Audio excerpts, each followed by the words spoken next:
ओम शांति।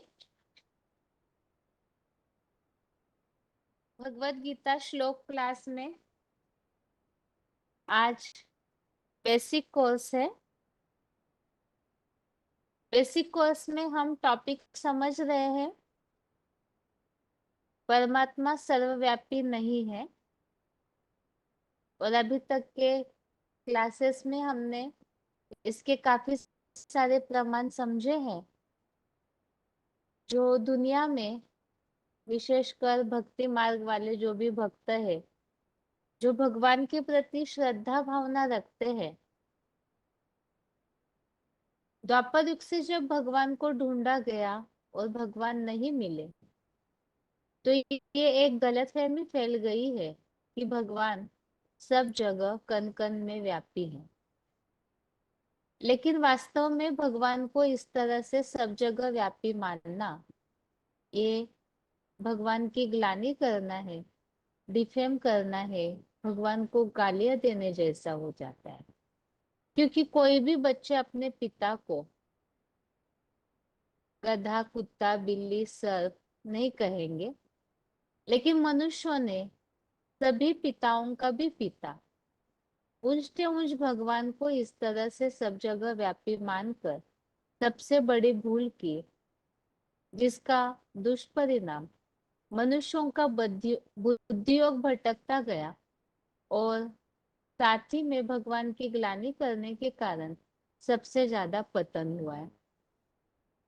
पिछले हफ्ते की क्लास में हमने इस बात को समझा था कि ये सर्वव्यापी की मान्यता आखिर क्यों शुरू हुई और कैसे शुरू हुई।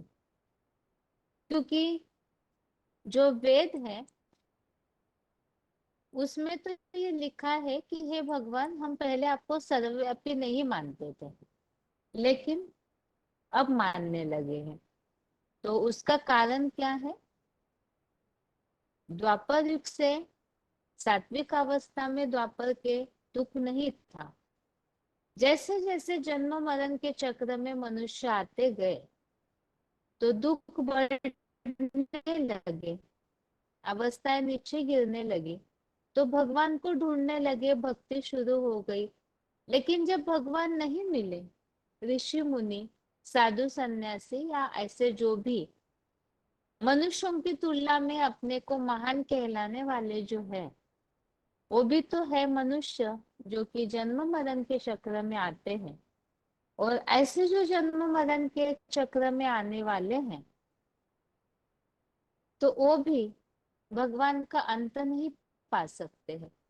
क्योंकि भगवत गीता में इस बात को स्पष्ट किया है, स्वयं एवात्मा आत्मानम।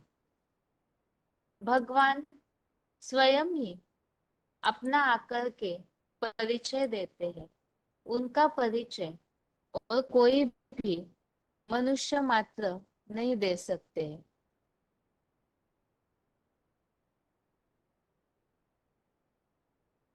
तो इस बात से तो ये बात बिल्कुल स्पष्ट है कि वास्तव में भगवान जब स्वयं अपना परिचय दे सकते हैं, तो भगवान का परिचय और कोई भी नहीं दे सकते। और द्वापर युग से इसी कारण से ऋषि मुनि या साधु सन्यासियों ने न समझने के कारण पहले तो ये बात बता दी कि हे भगवान, हम आपको सर्वव्यापी पहले नहीं मानते थे। नेति नेति कह दिया, भगवान का आदि मध्य अंत नहीं जानते हैं, भगवान क्या कार्य करते हैं वो नहीं जानते हैं। और इसीलिए ही जब बहुत ढूंढने पर ही भगवान नहीं मिले, तो फिर मनुष्यों ने भगवान को, अर्थात विशेषकर जो साधु सन्यासी है, उन्होंने भगवान को, ऋषि मुनियों ने भगवान को सर्वव्यापी बता दी।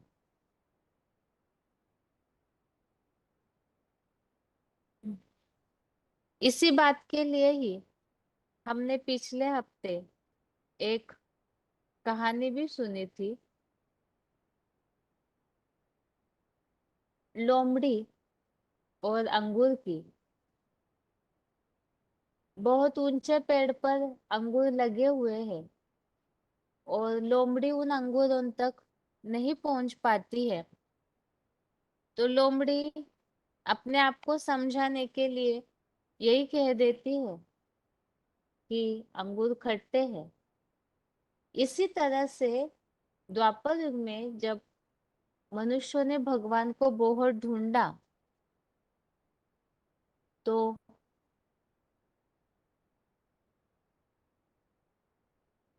स्क्रीन शेयरिंग स्टॉप हुआ है, इसीलिए 2 मिनट के बाद फिर से चालू करते।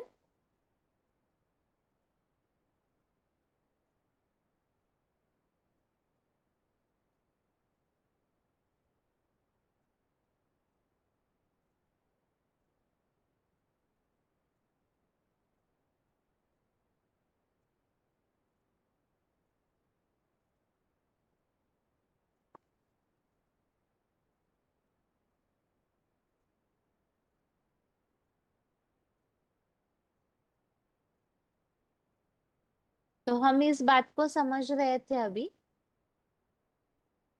सर्वव्यापी की मान्यता कब से और क्यों शुरू हुई।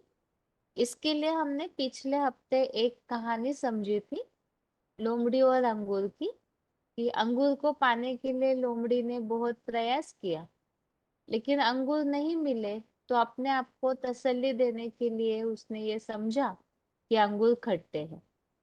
मनुष्यों की भी ये आदत होती है, अगर कोई चीज प्राप्त नहीं होती है तो यही सोचते हैं वो चीज अच्छी नहीं है। अब इसी तरह से भगवान को पाने के लिए बहुत प्रयास किया, लेकिन भगवान नहीं मिले, क्योंकि मनुष्य भगवान को नहीं ढूंढ सकते हैं। भगवान तो बहुत ऊंची थी ऊंची हस्ती है, और जब उनका अंत ऋषि मुनि साधु सन्यासियों को नहीं मिला, तो फिर वो हताश होकर के इस बात को, इस तरह से उन्होंने बात को फैला दिया, मानने लगे कि भगवान को पाने के लिए कहीं जाने की दरकार नहीं, वो तो कण कण में वास करते हैं। अब वास्तव में अंगूर तो खट्टे नहीं थे, लेकिन ये जानवर लोमड़ी की सोच थी।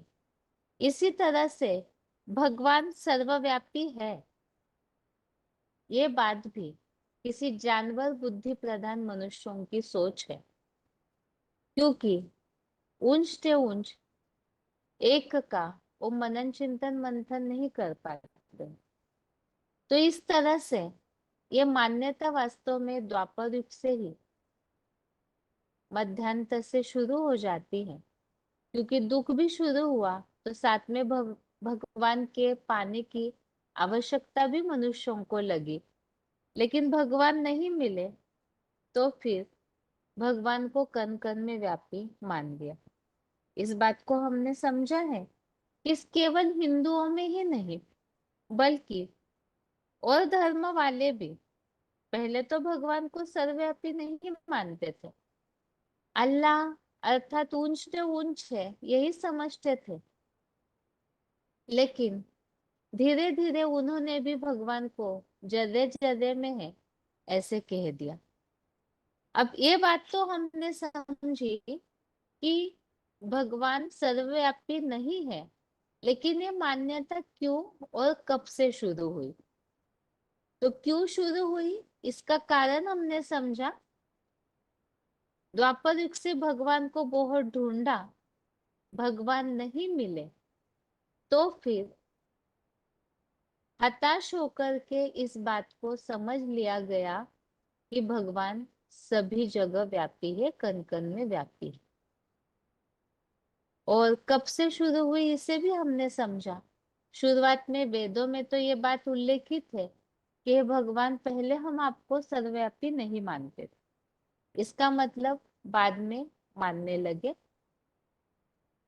अब ये मान्यता आखिर शुरू कब से हुई, क्यों हुई। भगवान को मानने का या भगवान के प्रति श्रद्धा भावना बढ़ाने का एक साधन है शास्त्र।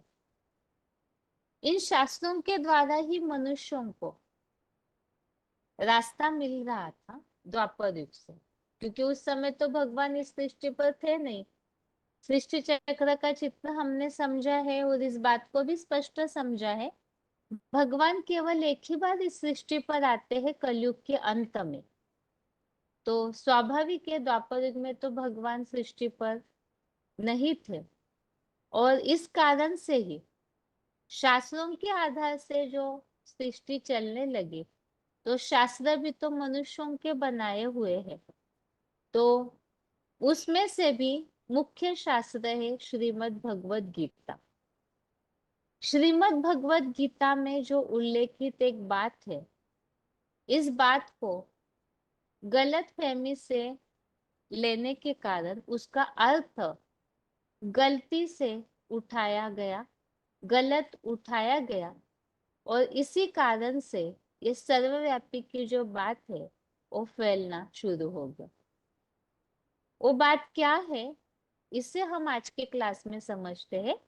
तो इससे ये बात और स्पष्ट हो जाएगी कि आखिर सर्वव्यापी की ये मान्यता कैसे फैल गई और इतनी ज्यादा व्यापक हो गई कि जिसके कारण मनुष्यों का दिनों दिन पतन होते गए। भगवत गीता में जहां से इस भूल की शुरुआत हुई है वो है 10वां अध्याय विभूति योग। विभूति योग में 10वें अध्याय में भगवान ने भगवान की जो विशेष रचना है उनके बारे में बताया है। उसमें से भी 21 से 38वें श्लोक तक खास सारी विभूतियों के बारे में उल्लेख आया हुआ है। श्लोक नंबर 21 से 38 तक अलग अलग प्रकार की ढेरों विभूतियों के बारे में बताया हुआ है। पहले तो विभूति योग में क्या उल्लेख आया है उसके लिए उदाहरण के तौर पर उस श्लोक हम समझते हैं, जिससे किस तरह से वो गलतफहमी फैली या मानी गई वो हमें स्पष्ट होगा। तो यहाँ डिस्प्ले में भी 2-3 श्लोक दिए गए हैं। जैसे कि विभूति में इस तरह से समझा गया, नदियों में गंगा हूँ, पशुओं में सिंह हूँ, आदित्यों में विष्णु हूँ। ये उल्लेख आए हुए श्लोकों को ही हम एक बार देखते हैं। 10वें अध्याय का 21वां अध्याय 10 का श्लोक नंबर 21 है। आदित्यानाम अहम विष्णु ज्योतिषाम रविरंशुमान मरीचिर मरुतामस्मि नक्षत्राणाम अहम शशि। इसमें उल्लेख आया है कि आदित्यों में मैं विष्णु हूँ। यहाँ केवल हम उदाहरण देख रहे हैं कि किस तरह से विभूतियों में भगवान है और उसके चलते सर्वव्यापी की बात फैली है। 10वें अध्याय का 30वां श्लोक, अध्याय 10 का श्लोक नंबर 30। प्रह्लाद चास्मि दैत्यानाम कालः कालयतामहं मृगानां च मृगेन्द्रोऽहं वैनतेयश्च पक्षिणाम। और 10वें अध्याय का 31 इसमें है पवनः पवतामस्मि रामः शस्त्रभृतामहं झषाणां मकरश्चास्मि स्रोतसामस्मि जानवी। इन श्लोकों में जैसे 21वें श्लोक में आदित्यानाम अहम विष्णु, 30वें श्लोक में मृगानाम च मृगेन्द्रोऽहम्, और 31वें श्लोक में स्रोतसामस्मि जानवी। तो इसमें नदियों में गंगा हूँ, जितने भी नदियां हैं उनमें जानवी अर्थात गंगा हूँ। मृगा नाम च मृगेन्द्रोऽहम्, तो इसमें बताया हुआ है पक्षुओं में सिंह हूँ।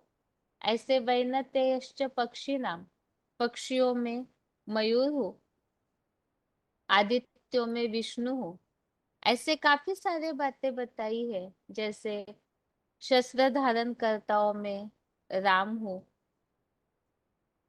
तो ये सारी बातों को लेकर के ये समझा गया है। अब यहाँ अगर हम थोड़ा सा और अच्छे से निरीक्षण करें, आदित्यों में मतलब जितने भी देवताएं हैं, उन देवताओं में विष्णु मैं हूँ।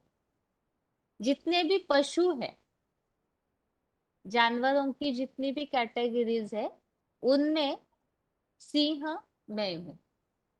और शस्त्र धारण कर्ताओं में राम हूँ। और जितनी भी नदियां हैं, उन नदियों में गंगा को श्रेष्ठ माना जाता है, तो गंगा मैं हूँ।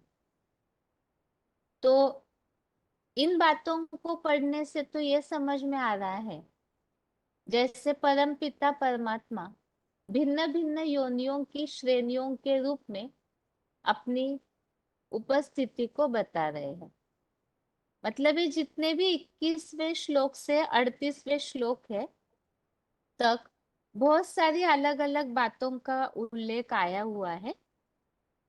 जैसे इस सृष्टि में जो भी ऐसी चीजें हैं, जानवर, पशु, शस्त्र, पेड़, ऐसे अलग अलग जितनी भी कैटेगरीज है, तो उन सब में भी जितनी भी योनिया कैटेगरीज है, तो उन सब में जो श्रेष्ठ है, तो उसमें भगवान का स्वरूप बताया गया है। तो इन सब योनियों में भगवान को माना गया। वास्तव में इस तरह से समझना ये भूल है, लेकिन वो भूल किस तरह से है? इन विभूतियों में यहाँ वैसे शब्दांकन जो गीता में आए हैं, उसके कारण इस तरह से भक्तों का समझना एक स्वाभाविक बात है। लेकिन एक गलतफहमी कैसे है, इसे हमें भक्तों के मन से दूर करना है, जिससे ये बात स्पष्ट हो जाएगी कि ये विभूतियों में किस तरह से बताई हुई बात को गलत लिया है। श्लोकों में तो ये उल्लेख आया है कि नदियों में गंगा मैं हूँ, पशुओं में सिंह हूँ, आदित्यों में विष्णु हूँ। जितने भी ऐसे मगरमच्छ की कैटेगरी बताई, मगरमच्छों में मत्स्य अवतार के रूप में बताया मैं हूँ। तो वास्तव में ये जितनी भी यहाँ ये विभूतियां बताई हुई है, जो शुरुआत के श्लोकों में इस तरह से गीता में ये विभूति योग में इस बात को स्पष्ट किया हुआ है कि मेरे विभूतियों का कोई अंत नहीं है, तो इसीलिए इन विभूतियों को सुनो। और ये विभूतियों में कौन कौन है, उसे बताने के लिए भगवान ने अर्जुन को इन सारी बातों को बताया हुआ है। तो इन विभूतियों में मैं हूं ऐसे बताया है। तो आखिर ये विभूतियां अर्थात क्या, पहले हमें उसे समझना होगा। विभूति शब्द का अर्थ जानने से ही विभूतियों में भगवान है या नहीं है, या ये बात क्यों कही गई है, वो भी स्पष्ट होगा। तो सबसे पहले विभूति इस शब्द का अर्थ, विभूति ये संस्कृत शब्द का अर्थ है वि मतलब विशेष, भूति अर्थात जन्म।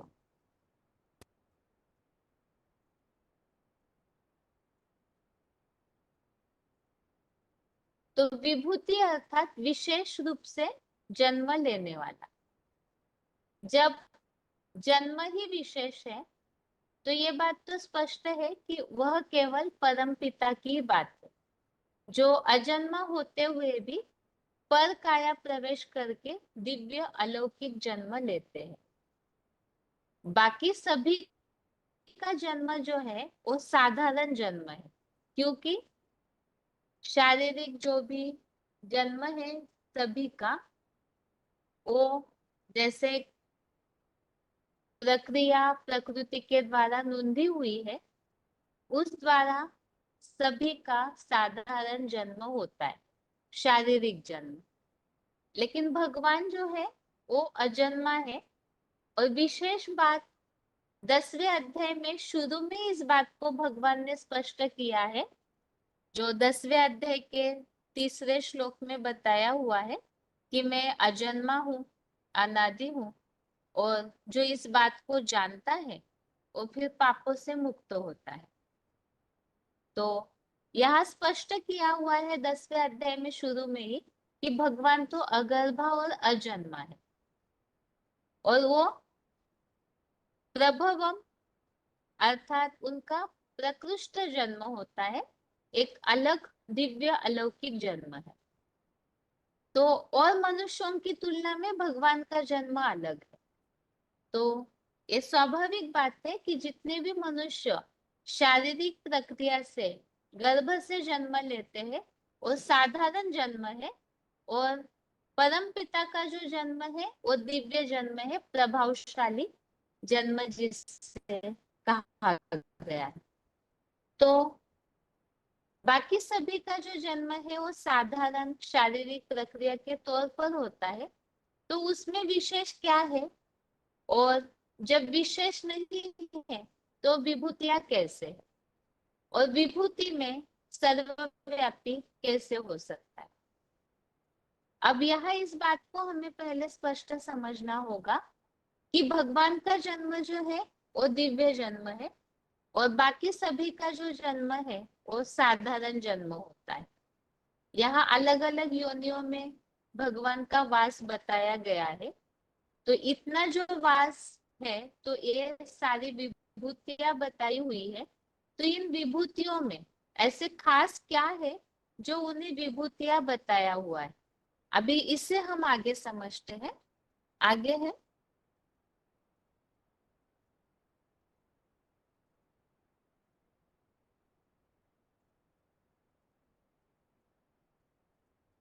हमें यह इस बात को समझना है कि भिन्न भिन्न श्रेणी की योनियों को ही भगवान का रूप, अपना रूप कहा गया है।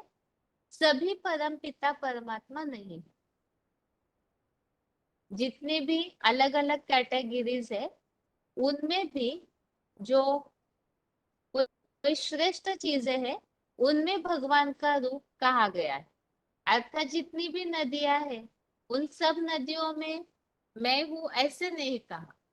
नदियों में कोई ऐसी एक ही कैटेगरी है जिसे नदियों में गंगा बताया हुआ है, जैसे परमात्मा को नदियों में गंगा बताया है। तो इससे तो ये बात स्पष्ट है कि अन्य नदियों में परमात्मा नहीं है। आदित्यों में विष्णु है, तो इसका मतलब अन्य जो देवताएं हैं वो परमात्मा का रूप नहीं है। शस्त्रधारियों में राम है। अगर शस्त्रधारियों में राम यदि भगवान है तो अन्य शस्त्रधारी कोई भी परमात्मा नहीं है। तो इसका मतलब जो सर्वश्रेष्ठ है उसी को ही परमात्मा का रूप माना गया है। तो यहाँ तो ये बात स्पष्ट है कि परमात्मा की सर्वव्यापी की जो बात है वो तो खारिज हो जाती है। मतलब यहाँ ये बात तो स्पष्ट हो गई कि सभी में जो कण कण में भगवान को माना गया है, ये बात तो यहाँ ही स्पष्ट हो गई कि सारे कणों में भगवान नहीं, क्योंकि सारी नदियों में भगवान का वास कहना चाहिए था। यदि सर्वव्यापी की बात होती तो गीता तो सबसे श्रेष्ठ शास्त्र है। तो सभी जितने भी प्राणी हैं उनमें मैं हूँ, जितने भी पक्षी हैं उनमें मैं हूँ, ऐसे आना चाहिए था। ऐसे नहीं आया है, बल्कि इनमें जो सर्वश्रेष्ठ कोई कोई है उनमें परमात्मा का रूप माना गया है भक्तों के हिसाब से। इससे हम समझ रहे हैं अभी स्पष्ट कि वास्तव में विभूतियां भगवान नहीं है, लेकिन भक्तों के हिसाब से भी जैसे उन्होंने अर्थ निकाला है विभूति का, तो उस हिसाब से पहली बात तो है कि जो श्रेष्ठ कैटेगरीज है उनमें परमात्मा का रूप माना गया। तो एक बात तो हो गई कि कण कण में सर्वव्यापी नहीं है भगवान, अर्थात जितने भी कैटेगरीज है योनिया है उनमें जो श्रेष्ठ है उनमें भगवान का रूप माना गया है। लेकिन फिर भी यहाँ एक बात फिर से अधूरी हो जा रही है कि भगवान फिर भी अनेक व्यापी सिद्ध हो रहे, क्योंकि जैसे जितनी भी नदियां हैं उनमें गंगा में भगवान का वास है, और पक्षियों में सिंह, पशुओं में जानवरों में सिंह, पक्षियों में मयूर, या जैसे बताया मत्स्य अवतार हो, शस्त्रधारियों में राम, ऐसे जितनी भी अलग अलग योनिया कैटेगरीज है उन सब में से श्रेष्ठ में भगवान है। मतलब 10, 20, 50 रूप हो ही जाएंगे, अर्थात अनेक व्यापी सिद्ध हो रहे। लेकिन अगर भगवान अनेक व्यापी है, ये जितनी भी कैटेगरीज है, अगर इनमें भी भगवान है तो भी ये बात गलत हो जाएगी, क्योंकि अनेक जगह भगवान है तो भी तो बुद्धियोग भटकेगा। इस बात को भी हमने समझा है कि भगवान अगर सब जगह है तो बुद्धियोग भटक के सब गिरेंगे। अब अनेक व्यापी अगर भगवान को माना जा रहा है तो भी बुद्धियोग भटकेगा। लेकिन विभूति योग में ही भगवान ने इस बात को स्पष्ट किया है।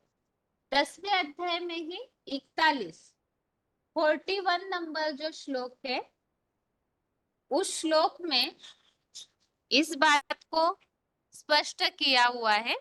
तो 41वां श्लोक देखिए 10वें अध्याय का।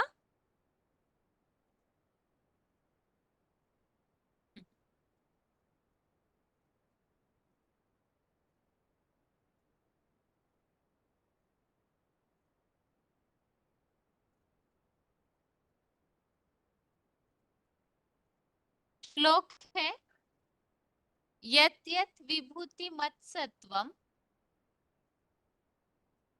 श्रीमदुर्जितमेव वा तत्तदेवावगच्छत्वं मम तेजोंश संभवम्।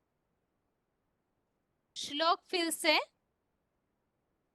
यत् यत् विभूति मत्सत्वम श्रीमत ऊर्जितमेव वा तत्तदेवावगच्छत्वं मम तेजोंश संभवम्। अर्थात जो भी प्राणी ऐश्वर्यवान, श्रेष्ठ बुद्धि युक्त, ऊर्जावान, विशेषता संपन्न है, उसे तू मेरे ही पुरुषोत्तम संगम युगी तेज अथवा योग ऊर्जा के अंश से उत्पन्न हुआ जान। अर्थात यहाँ जो श्लोक में खास बात आई हुई है, यह विभूति मतलब क्या? विशेष रूप से जन्म लेने वाले। हमने शुरू में इस शब्द का अर्थ समझा कि जिन्होंने विशेष रूप से जन्म लिया है, तो वो श्रेष्ठ कैटेगरीज है जिनके लिए बताया है ऐश्वर्यवान, श्रेष्ठ बुद्धि युक्त, ऊर्जावान है, विशेषता संपन्न है। तो ऐसी जो भी विभूतियां है वो कैसे निर्माण हुई? तो बताया मेरे तेज या योग ऊर्जा के अंश से उत्पन्न हुआ जान। तो तेज से उत्पन्न होना, तेज के अंश से उत्पन्न होना अर्थात क्या? तो इसका अर्थ यही है, जैसे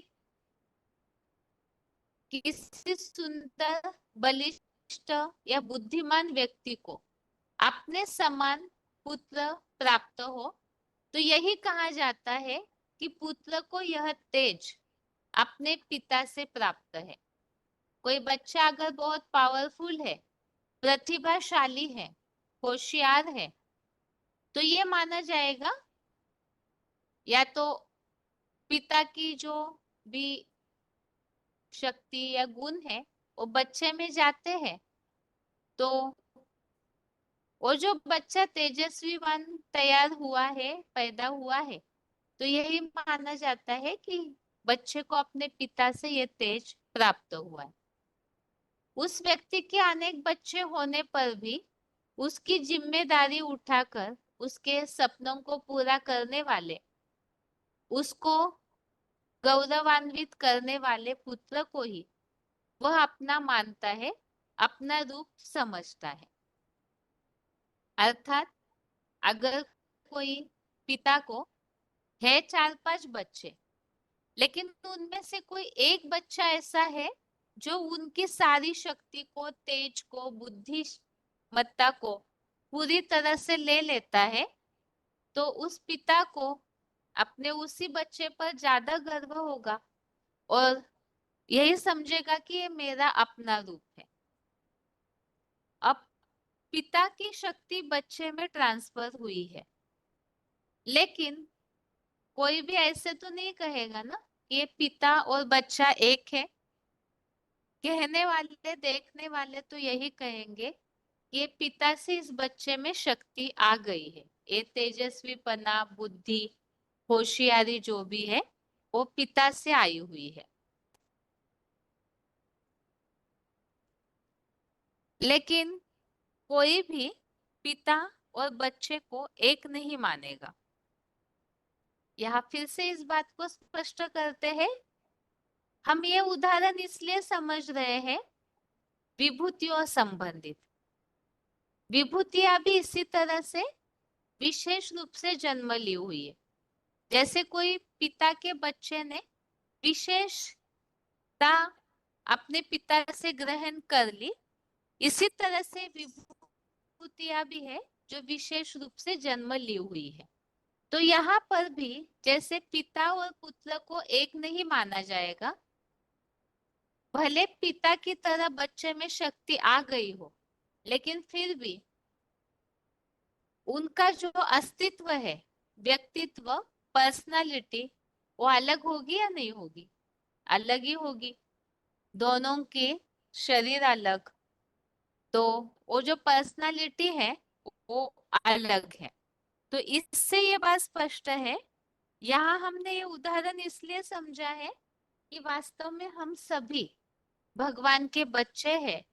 इसी तरह से विभूतियां भी भगवान के बच्चे ही है, और वो बच्चे इस तरह से है जैसे कोई विशेष रूप से जन्म लिए हुए है। विभूति अर्थात ही वि माना विशेष, भूति माना जन्म लेना, तो विशेष रूप से जन्म लिया। और विशेष रूप से जन्म अर्थात ऐश्वर्यवान है और श्रेष्ठ बुद्धि युक्त है, तेजस्वीवान है, तो उन्हें ही विभूति कहा गया है। तो ये विभूतियों ने ऐसे क्या किया है जो विभूतियां बन गई, इसे समझते हैं हम। जो कोई भी निराकार परमपिता परमात्मा के साकार व्यक्तित्व से मन मना भव की स्थिति प्राप्त करता है, उसे परम पिता परमात्मा के योग रूपी तेज का वह प्रभाव पुरुषार्थ अनुसार नंबरवार प्राप्त होता है, जिससे वह श्रेष्ठ, उच्च और महान सिद्ध होता है। विभूतियां कैसे बनी? तो उसके लिए ही जिन भी आत्माओं ने, आत्मा रूपी हम सब बच्चे हैं भगवान के, और बच्चे कितने हैं? इस सृष्टि की टोटल जनसंख्या 500-700 करोड़ होती है कलयुग अंत तक। तो उनमें भी जिन आत्माओं ने भगवान से परम पिता जिस साकार व्यक्तित्व के द्वारा इस सृष्टि पर पाठ बजाते हैं, उनसे मन बना भव होने की स्थिति प्राप्त की।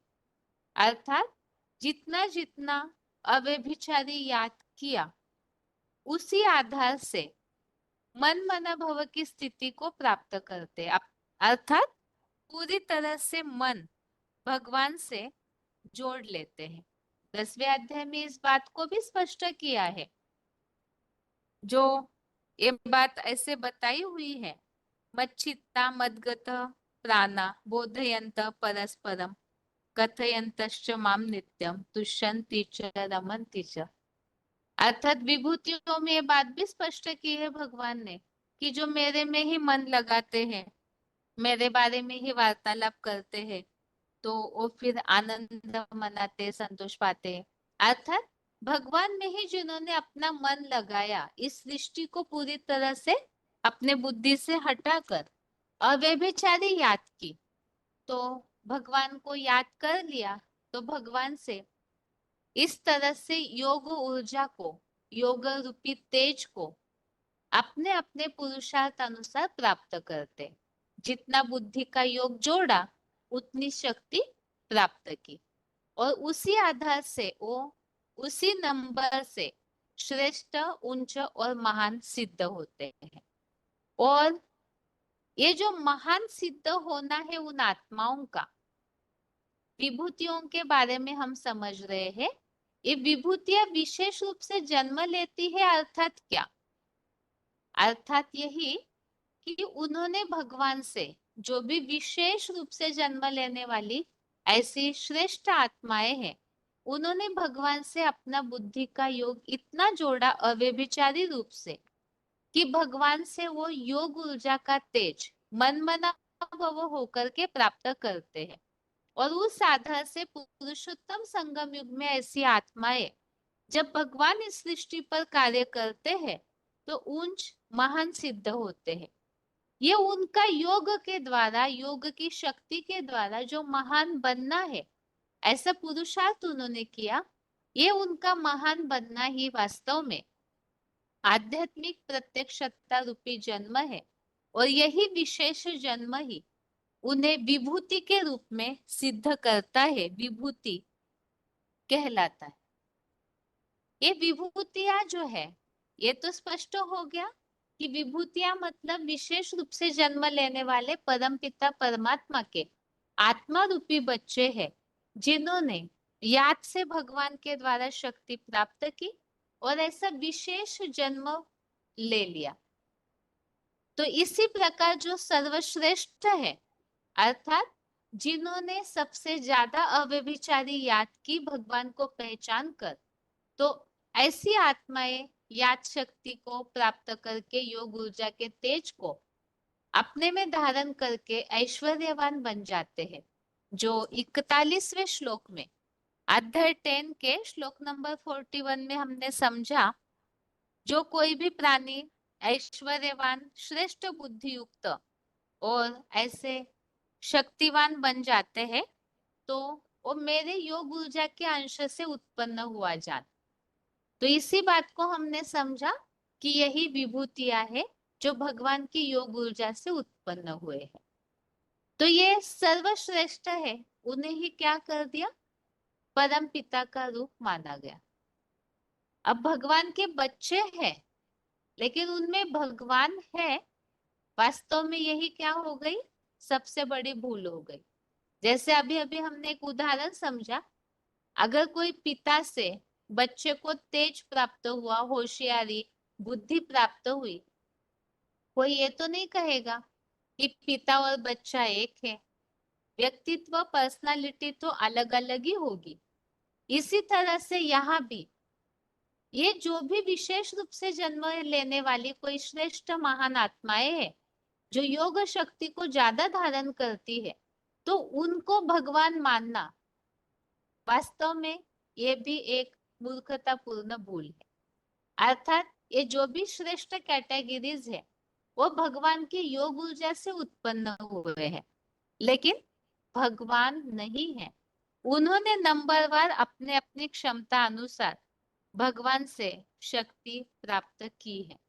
तो भगवान का अस्तित्व वास्तव में अलग है और ये विभूतियां वास्तव में अलग है। तो 10वें अध्याय में ही, जहाँ नदियों में गंगा मैं हूँ, शस्त्रधारियों में राम मैं हूँ, आदित्यों में विष्णु मैं हूँ, तो इन बातों को बताने के बाद लास्ट में इस बात को भी स्पष्ट किया भगवान ने कि वास्तव में ये सब मेरे योग ऊर्जा के तेज के अंश से उत्पन्न हुए हैं।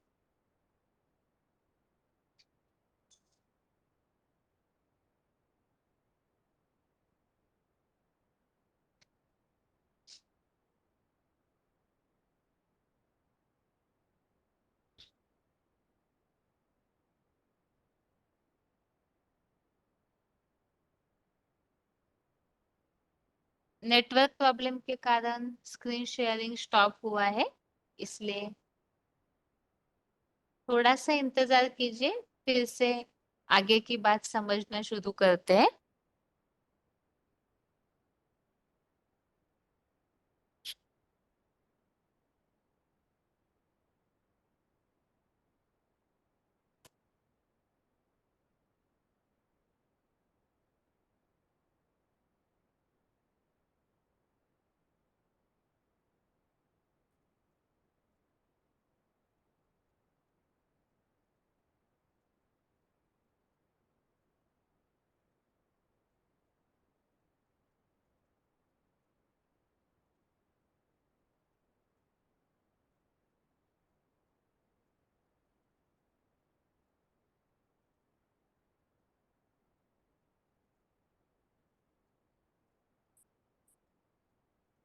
तो यहाँ तो हमने इस बात को समझा कि विभूतियां मतलब वास्तव में भगवान के आत्मा रूपी बच्चे हैं, जिन्होंने भगवान से शक्ति ली, योग ऊर्जा को अपने में धारण किया, और वह आत्माएं विशेष रूप से प्रत्यक्ष होती है इस सृष्टि रूपी रंगमंच पर।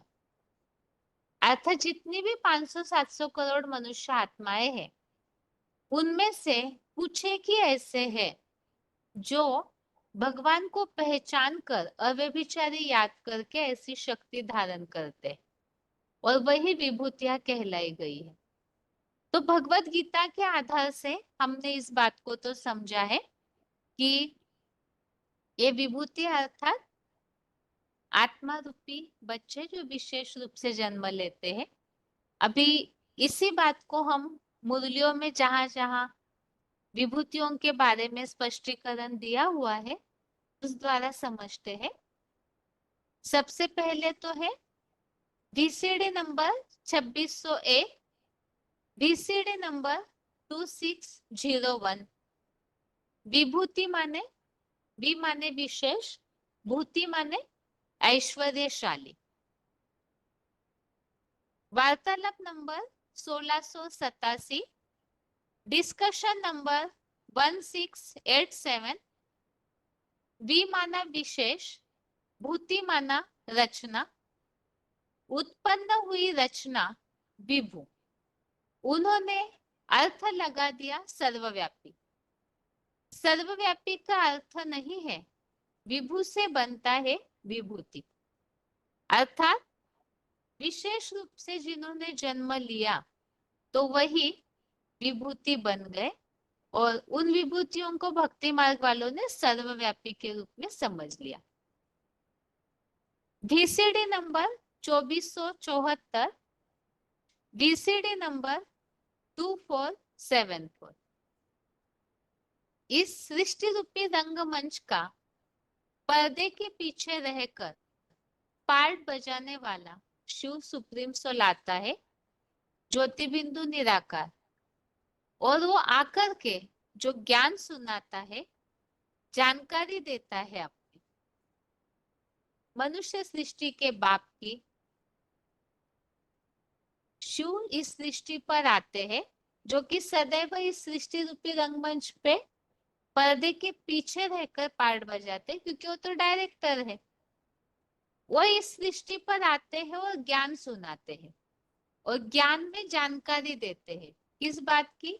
अपनी मनुष्य सृष्टि के बाप की और प्राणी मात्र की, मुख्य मुख्य पाठधारियों की भी, जिन्हें गीता में कहा गया है विभूति। क्या? वि माना विशेष, भूति माना विशेष रूप से प्रत्यक्षता रूपी जन्म लेने वाले। तो उन सबका परिचय देता है, एक ज्ञान देता है। तो भगवान ही है। जैसे कोई पिता ही अपने बच्चे को इंट्रोड्यूस कर सकते हैं, परिचय दे सकता है एक्यूरेट, इसी तरह से यहाँ भी भगवान ही अपने जो विशेष बच्चे हैं उनका परिचय देते हैं, उनकी पहचान कराते हैं, अर्थात ज्ञान देते हैं, क्योंकि पिता ही अपनी रचना को अच्छी तरह से जान सकते हैं। इसलिए गीता में हमने जो शब्दांकन अभी अभी समझा, विभूतियों में, जैसे नदियों में गंगा मैं हूँ, या आदित्यों में विष्णु मैं हूँ, शस्त्रधारियों में राम मैं हूँ, और पक्षियों में मयूर मैं हूँ। तो इसमें भगवान ने ये जो बात कही हुई है, अर्थात ही वास्तव में भगवान उनमें नहीं है, लेकिन वो बच्चे इतने शक्तिशाली बन जाते हैं भगवान से शक्ति लेकर के, भगवान के कार्य में वो सहयोगी बन जाती है आत्माएं। तो भगवान ने उनका गीता में इस तरह से परिचय दे दिया है कि जितने भी बहने वाली, पानी को धारण करने वाली नदियां है, उन सब में श्रेष्ठ गंगा है। अर्थात गंगा जैसा कोई पाठधारी आत्मा है जिसने भगवान से इस तरह से शक्ति धारण की, जो पति पावनी गंगा माना जाता है। वास्तव में पानी की नदी जो है वो तो पाप नहीं धुल सकती, लेकिन यहाँ कोई चैतन्य आत्मा है जो भगवान से ऐसी शक्ति को धारण करती है। तो भगवान ही ऐसी आत्माओं का यहाँ पुरुषोत्तम संगम युग में परिचय कराते हैं, अर्थात ही उनको प्रत्यक्ष करते हैं। उन्होंने तो, उन आत्माओं ने योग की शक्ति को धारण कर लिया, और भगवान उनका परिचय देते हैं, अर्थात वही हो गया उनका प्रत्यक्षता रूपी जन्म। आगे है अगला point, VCD number 2524, VCD number 2524। कोई कोई श्रेष्ठ आत्माएं हैं जिन्हें गीता में विभूतियां कहा गया है, वो 82-83 जन्म तक भी धीरे धीरे नीचे उतरते हैं नंबरवार। तो प्रभाव किस बात का हुआ?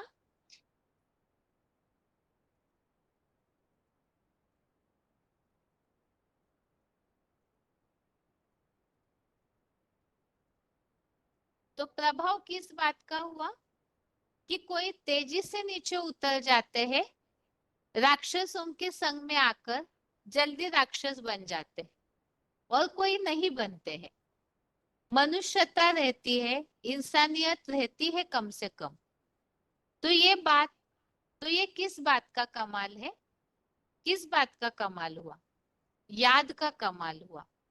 संगम युग में जिन्होंने जितनी अव्यभिचारी याद की, क्या एक शिव बाबा दूसरा न कोई, तो उनको आत्मा रूपी बैटरी में, उन आत्मा रूपी बैटरी में ढेर सारी पावर भर जाती है अव्यभिचारी याद। तो इस पॉइंट में बाबा ने ये बात स्पष्ट की है कि गीता में जिन्हें विभूतियां कहा गया है, वास्तव में विभूतियां अर्थात ही आत्मा रूपी बच्चे हैं। अभी अभी हमने पॉइंट्स में समझा है कि ये सब आत्मा रूपी बच्चे हैं जो भगवान के योग ऊर्जा को धारण करते हैं, और विशेष रूप से प्रत्यक्षता रूपी जन्म लेते हैं, जो आध्यात्मिक जन्म है, आत्मा का प्रत्यक्षता रूपी जन्म। और वो जन्म विशेष रूप से होने का कारण है उन्होंने याद की शक्ति को यहाँ संगम युग में धारण किया है। वास्तव में ये जो आत्माएं हैं, ये भी जन्म मरण के चक्र में आने वाली है, लेकिन वो 82-83 जन्म तक भी बहुत धीरे धीरे नीचे उतरते। जो भी जन्म मरण के चक्र में आने वाली आत्माएं हैं, उनमें कोई ऐसे है बहुत तेजी से संख्या रंग में आते हैं, उनका बुद्धियोग भटकने लगता है द्वापर युग से, तो तेजी से पतन होता है, अर्थात राक्षसों के संग में आकर के जल्दी राक्षस बनते। और कोई ऐसी आत्माएं हैं जो अपने को पावरफुल बना के रखते हैं लंबे समय तक, जो बताया 82-83 जन्म तक बहुत धीरे धीरे नीचे उतरते हैं।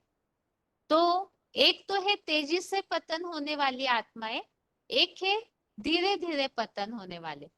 तो जो धीरे धीरे पतन होने वाले हैं, जरूर उन्होंने अपने में शक्ति को बरकरार रखा है, और वो कौन सी शक्ति को अपने में धारण करके रखते हैं? तो जिसके लिए बताया है कि किस बात का कमाल है कि उन आत्माओं में इंसानियत रहती है। तो संगम युग में जिन्होंने जितनी अव्यभिचारी याद की, तो उनके आत्मा में, आत्मा रूपी बैटरी में ढेर सारी पावर भर जाती है अव्यभिचारी याद। तो ये विभूति अर्थात अव्यभिचारी याद की शक्ति उन्होंने अपने में धारण की है। तो संगम युग में भी आकर के उन्हें ज्यादा मेहनत नहीं करनी पड़ती। अगला पॉइंट है वार्तालाप नंबर 1511, डिस्कशन नंबर 1511, बाप के विशेष बच्चे कैसे साबित होंगे।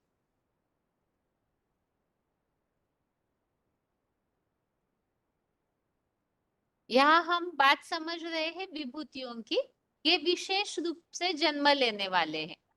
तो बाप के विशेष बच्चे कैसे साबित होंगे। विशेष बच्चे तो वो है जो बाप से विशेष वर्षा लेते हैं। बाप का वर्षा पढ़ाई के ऊपर आधारित है। पढ़ाई है राजयोग की, तो जो राजयोग की पढ़ाई में ज्यादा सिद्ध हस्त बनते हैं, जो राजयोग की पढ़ाई में ज्यादा सिद्ध हस्त बनते हैं, उनको फिर उच्च पद मिलता है। वो ऊंचा पद पाने वाले गीता में भगवान की विभूतियां गाई हुई है।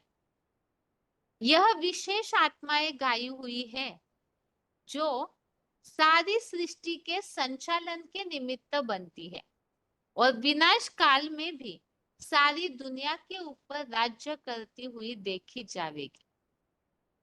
तो यहाँ पर ये जो विभूतियां हैं उनके कार्य के बारे में भी बता दिया। एक तो अनेक जन्मों में वो बहुत धीमी गति से नीचे उतरेंगे, उसका कारण क्योंकि यहाँ संगम युग में अव्यभिचारी याद की पावर उन्होंने भर ली। अव्यभिचारी याद अर्थात एक शिव बाबा दूसरा न कोई। और यही आत्माएं विशेष बच्चे हैं, क्योंकि विभूतियां मतलब ही विशेष। तो ये विशेष बच्चे कैसे हुए। वो बाप से विशेष वर्षा लेते हैं। कौन सा। राजयोग के द्वारा पढ़ाई पढ़ करके उन्होंने विशेष वर्षा प्राप्त किया। तो वो राजयोग की पढ़ाई में सिद्ध हस्त माना सिद्धि को प्राप्त करने वाले, जिससे एक्सपर्ट कहा जाएगा, तो उन्हें ऊंचा पद मिलता है। और ये ऊंचे पद पाने वाली आत्माएं विभूतियां है जो आत्माएं इस सारी सृष्टि के संचालन के निमित्त बनती है। तो ये विभूतियां जब अंत में विनाश के समय सारी दुनिया में राज्य करेगी, तो उसका आधार क्या है। भगवान की याद। तो भगवान की याद उन्होंने अपने में इतनी धारण की है कि उस याद की शक्ति के आधार से विनाश काल में भी वो आत्माएं सारी दुनिया में राज्य करती है। तो इस बात को हमने यहाँ पॉइंट्स पढ़ करके समझा है। एक बार आगे इन्हीं पॉइंट्स को हम वीडियो क्लिप्स के द्वारा समझते हैं। डायरेक्ट जो भी मूल्यों में बाबा ने बोला है, तो बाबा के द्वारा ही हम बाबा के शब्दों में उससे सुनेंगे, तो और अच्छी तरह से ये बात समझ में आएगी। यहाँ वार्तालाप नंबर 1511, डिस्कशन नंबर है 1511, 13 मिनट 13 मिनट्स के बाद से लिया हुआ पॉइंट है। जो विभूतियां आखिर इस संसार में क्या कार्य करती है, जो हमने समझा राजयोग से वो वर्षा प्राप्त करती है।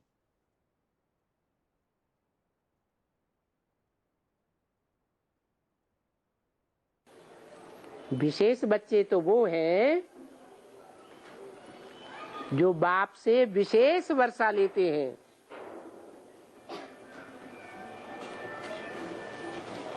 बाप का वर्षा पढ़ाई के ऊपर आधारित है। पढ़ाई है राजयोग की, तो जो राजयोग की पढ़ाई में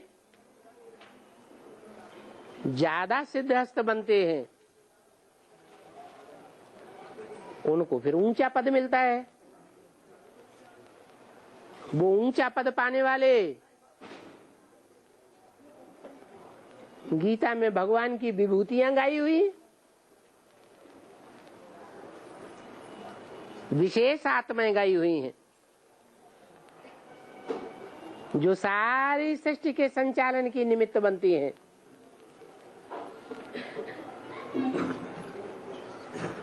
और विनाश काल में भी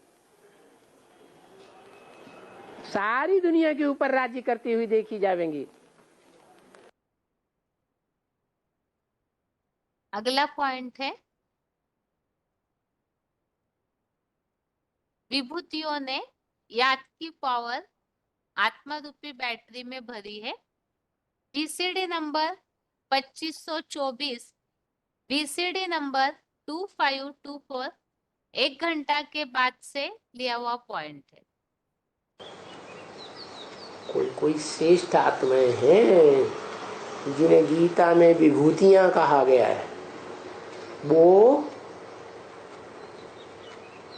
82-83 जन्म तक भी धीरे धीरे नीचे उतरते रहते हैं नंबरवार। तो प्रभाव किस बात का हुआ कि कोई तेजी से नीचे उतर जाते हैं, राक्षसों के संग में आकर जल्दी राक्षस बन जाते हैं, और कोई नहीं बनते हैं। मनुष्यता रहती है, इंसानियत रहती है कम से कम। तो ये किस बात का कमाल है?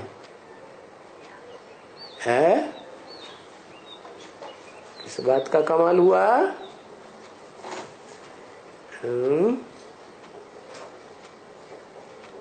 याद का कमाल हुआ।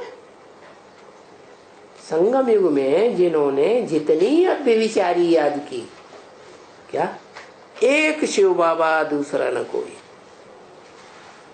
तो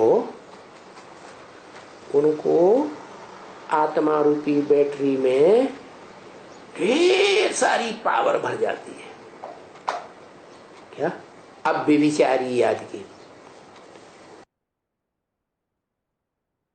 आगे है,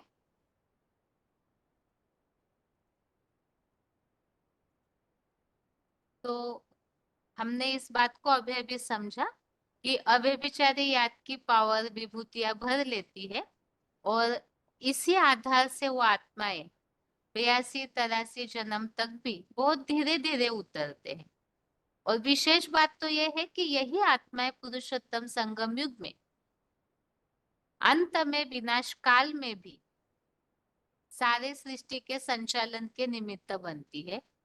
और गीता में तो इस बात को भी बताया हुआ है कि आप इन विभूतियों के द्वारा सारा स्वर्ग नरक का कार्य फैला करके अव्यक्त होकर के शांति धाम में बैठ जाते हैं। तो इससे ये बात स्पष्ट है कि विभूतियों के द्वारा भगवान से जिन्होंने शक्ति भर ली याद की, उस आधार से सृष्टि के संचालन का कार्य होता है। और वो विभूतियां कौन कौन है? मुरलियों में इन विभूतियों के कुछ नाम बताए हुए हैं, उनके लिए इशारा दिया हुआ है, तो उसके संबंधित पॉइंट देखते हैं। VCD number 2048, VCD number 2048।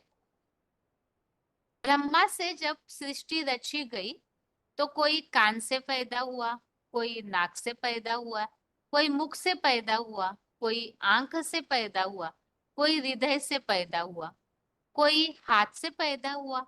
ये विभूतियां है आरंभक। वि माने विशेष, भूति माने जो रची गई, विशेष प्रकार की रचना। जो अष्टदेव है वो भी विभूति है। ब्रह्मा के जो 4 पुत्र है वो भी विभूति है। सप्त ऋषि जो है वो भी विभूति है। तो यह कुछ नाम बताए हुए हैं, जैसे अष्टदेव, ब्रह्मा के 4 पुत्र जिन्हें मानस पुत्र कहा गया है, और सप्त ऋषि, यही 7 नारायण भी कहलाए जाते हैं। तो वो विशेष विभूतियां कही गई। अभी अगला पॉइंट है, जैसे कि हमने अभी तक समझा कि विभूति योग से ही बहुत बड़ी गलतफहमी समझ ली गई है भक्तों ने कि ये सारी विभूतियां ही भगवान है, सब में भगवान व्यापी है। लेकिन अभी हमने समझा वास्तव में पिता से तेज को योग ऊर्जा के तेज को इन आत्माओं ने धारण किया है नंबरवार पुरुषार्थानुसार। इसी बात को यहाँ और एक पॉइंट में क्लियर किया है। बीसीडी नंबर 2192, बीसीडी नंबर 2192 मुफ्त में ही गीता का अर्थ कर दिया है। गीता के श्लोकों का क्या कि भगवान सर्वव्यापी है। विभु शब्द का अर्थ उन्होंने सर्वव्यापी लगाई दिया। भू माने जन्म लेना, भू माने होना अर्थात जन्म लेना, वी माने विशेष रूप से जन्म लेना। माना जिसका जन्म विशेष रूप से गाया हुआ है वो हुआ भू विभु। तो औरों से तुलना की गई विभु शब्द में कि वो सबसे श्रेष्ठ है, विशेष है। तो सर्वव्यापी कैसे हो गया? सर्वव्यापी का कोई भी अर्थ नहीं है। तो यह विशेष रूप से जन्म लेने वाले ये बताया है, लेकिन भगवान है ऐसे नहीं। अर्थात और सभी का जन्म जो है वो साधारण होता है और उनकी तुलना में जो विभूतियां है वो विशेष रूप से जन्म लेती है। अर्थात उनका आध्यात्मिक जन्म होता है, योग ऊर्जा को धारण करके वो अपना विशेष प्रत्यक्षता रूपी जन्म लेती है।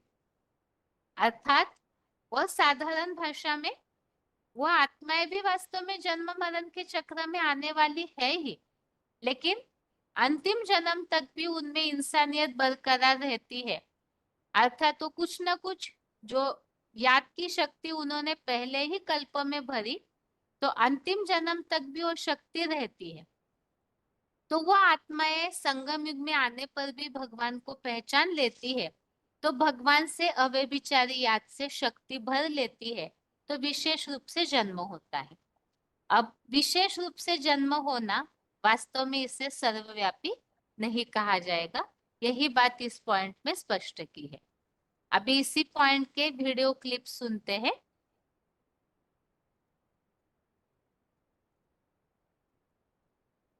विभु शब्द के अर्थ को गलत लेकर सर्वव्यापी समझ लिया गया है।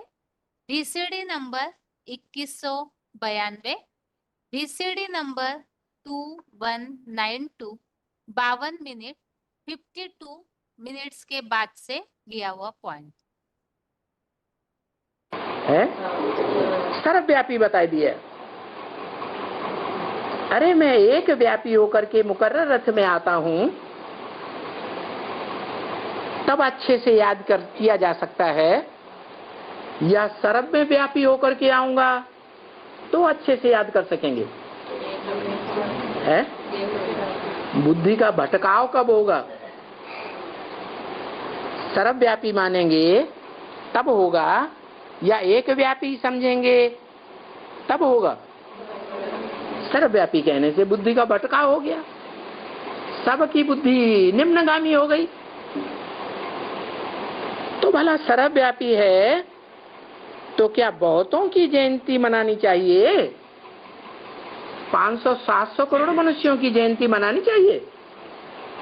क्योंकि भगवान तो ऊंचे ऊंचे है, उसकी जयंती तो सबसे बड़ी जय जयकार करने वाली है, तो सबकी जय जयकार मनानी चाहिए। मनुष्य मनाते भी हैं, गांधी जयंती है, टैगोर जयंती, फलानी जयंती, कोशिश तो करते हैं कि इन्होंने जो जन्म लिया है वो बड़ी जय जयकार हुई है इनके जन्म लेने के बाद, लेकिन वास्तव में उनको तो सबको सर्वव्यापी की लिस्ट में कहेंगे।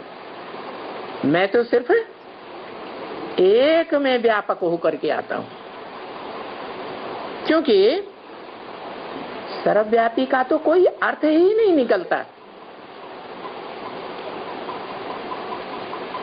मुफ्त में गीता का अर्थ कर दिया है, गीता के श्लोकों का क्या कि भगवान सर्वव्यापी।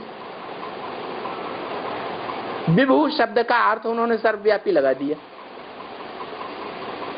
भू माने भू माने होना, जन्म लेना। भी माने विशेष रूप से जन्म लेना, माना जिसका जन्म विशेष रूप में गाया हुआ है वो हुआ भू, विभू। तो औरों से तुलना की गई ना विभू शब्द में कि वो सबसे श्रेष्ठ है, विशेष है। तो सर्वव्यापी कैसे हो गया? सर्वव्यापी का कोई भी अर्थ नहीं है। अगला point, VCD number 1747, VCD number 1747, 1 घंटा 8 मिनट 1 आवर 8 मिनट्स के बाद से लिया हुआ पॉइंट है। विभू शब्द के अर्थ को गलत लेकर सर्वव्यापी समझ लिया गया है।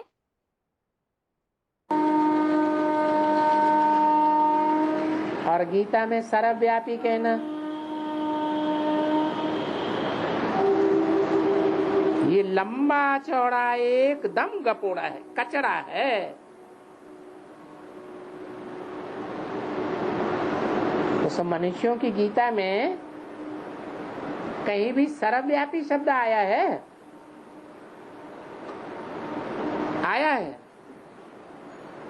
है? सर्वव्यापी शब्द तो नहीं आया है, लेकिन अर्थ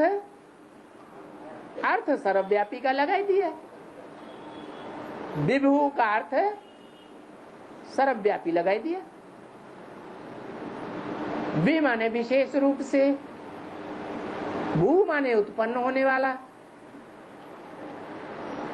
जो सामान्य रूप से मां के पेट से जन्म नहीं लेता है, विशेष रूप से प्रत्यक्षता रूपी जन्म लेता है, वो अर्थ विभू का है। परंतु उल्टा अर्थ लगाई दिया, एकदम कचरा है ना। अगला पॉइंट है,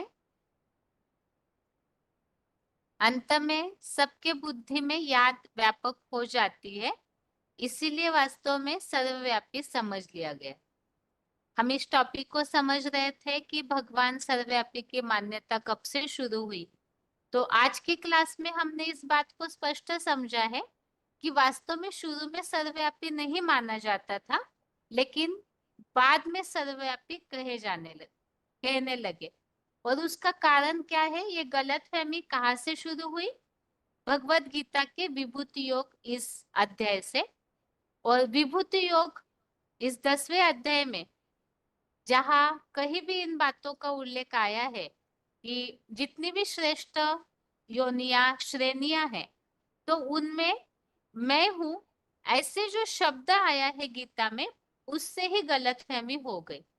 लेकिन वास्तव में ये जो विभूतियां है, अर्थात ही विभूति मतलब वास्तव में श्रेष्ठ आत्मा है, ऐश्वर्यवान, ऊर्जावान, ऐसों को विभूति कहा गया है जिन्होंने विशेष रूप से जन्म लिया।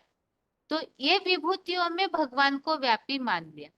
लेकिन आज हमने इस बात को स्पष्ट समझा है, जैसे कोई पिता से कोई तेजस्वीवान बच्चा पैदा हो, तो पिता और बच्चे को तो एक कोई नहीं मानेगा। पिता से बच्चे ने शक्ति अर्जित कर ली, धारण की, उनके जैसा होशियार, तेजस्वी, बुद्धिमान बन गया, लेकिन फिर भी पिता का अस्तित्व अलग, पिता की पर्सनालिटी अलग और बच्चे की पर्सनालिटी अलग ही रहेगी। ठीक इसी प्रकार से ये विभूतियां मतलब विशेष रूप से जन्म लेने वाली आत्माएं आत्मा रूपी भगवान के बच्चे हैं। और वो विभूति कैसे बने? तो उन्होंने भगवान से पुरुषोत्तम संगम युग में अव्यभिचारी याद की पावर को भर लिया, और भर करके वो आत्माएं श्रेष्ठ, महान सिद्ध हो जाती है।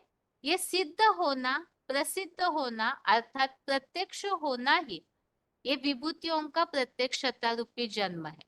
लेकिन फिर भी भगवान से उन्होंने शक्ति ली है, तो भगवान से तो वो अलग है ही है। लेकिन इस बात को न समझने के कारण विभू से बना विभूति, और इसी से ही सर्वव्यापी की गलतफहमी शुरू कर ली गई।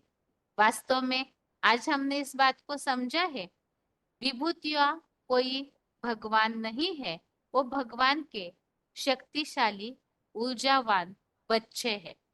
और यही आत्माएं विभूतियां ही अंत में अपनी याद की शक्ति के द्वारा सारी सृष्टि को संचालन करते हुए देखने में आएगी।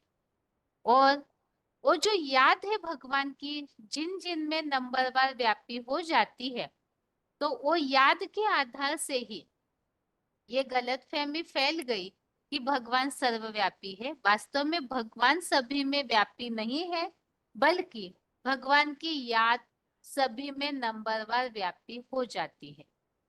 तो वो याद व्यापी होती है, इसी संबंधित ही ये पॉइंट है। BCD number 1755, BCD number 1755, 28 minute 28 minutes के बाद से लिया हुआ पॉइंट।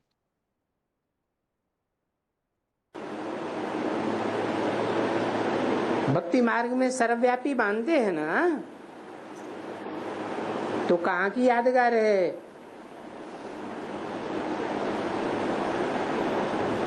हैं? भक्ति मार्ग में जो भी गायन पूजन यादगार होते हैं, यादगार कहाँ की है? संगम युग की। तो संगम युग में ऐसा कौन सा समय होता है जो भक्ति मार्ग में सर्वव्यापी की बात चल रही है? बाप कहते हैं मैं तो सर्वव्यापी नहीं हूं, मैं कहाँ व्यापी हूं, कहाँ का वासी हूं? मैं तो परम धाम का वासी हूं। परंतु मैं ये बात सुना सकता हूं कि सर्वव्यापी कैसे था। जिस तन में प्रवेश करता हूं, उस शरीरधारी को अंत समय में जब सारी दुनिया का विनाश होता है तो सब याद करते हैं। सबकी बुद्धि में कौन बैठ जाता है? निराकार बैठता है, बिंदु बैठता है, या बिंदु जिसमें प्रवेश करता है वो बैठ जाता है?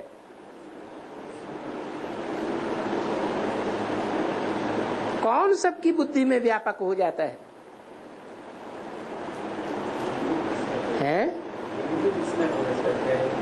बिंदु परम पिता शिव जिसमें प्रवेश करते हैं वो सारी दुनिया की बुद्धि में व्यापक हो जाता है।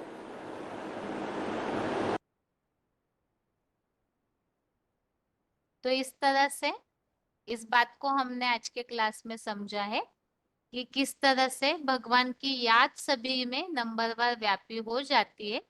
तो इसी को फिर गलतफहमी से ये समझा कि भगवान सब में व्यापी है। तो आज तो हमने समझा है कि वास्तव में विभूतियां भगवान के तेजस्वी और ऊर्जा संपन्न बच्चे हैं, विशेष रूप से जन्म लेने वाले। और इसके बावजूद भी विभूतियां आत्मा रूपी बच्चे अलग है और भगवान का अस्तित्व तो अलग है ही है।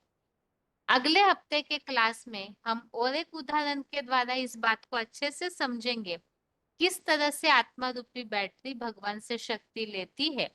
और इन बैटरी को वास्तव में भगवान नहीं कहा जाएगा, अर्थात सूर्य से शक्ति लेने वाली बैटरियों को सूर्य नहीं कह सकते हैं। और इसके अलावा और एक बात सर्वव्यापी से जुड़ी हुई है, जो भक्तों के बीच में फैली हुई है। अगर भगवान सर्वव्यापी नहीं है, यहाँ तक की बातों से तो ये बात तो स्पष्ट हो गई है कि भगवान सर्वव्यापी नहीं है। जब सर्वव्यापी नहीं है तो ये जो माना जाता है भगवान सर्वज्ञ कैसे है? भगवान त्रिकालदर्शी है, सबके दिलों को जानते हैं, अंतर्यामी है।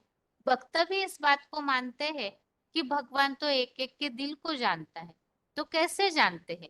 क्या सबके दिलों को जानने के लिए भगवान को सबके दिलों में वास करना जरूरी है? सबके अंदर सर्वव्यापी होना जरूरी है? या न होते हुए भी भगवान सबको जान सकते हैं?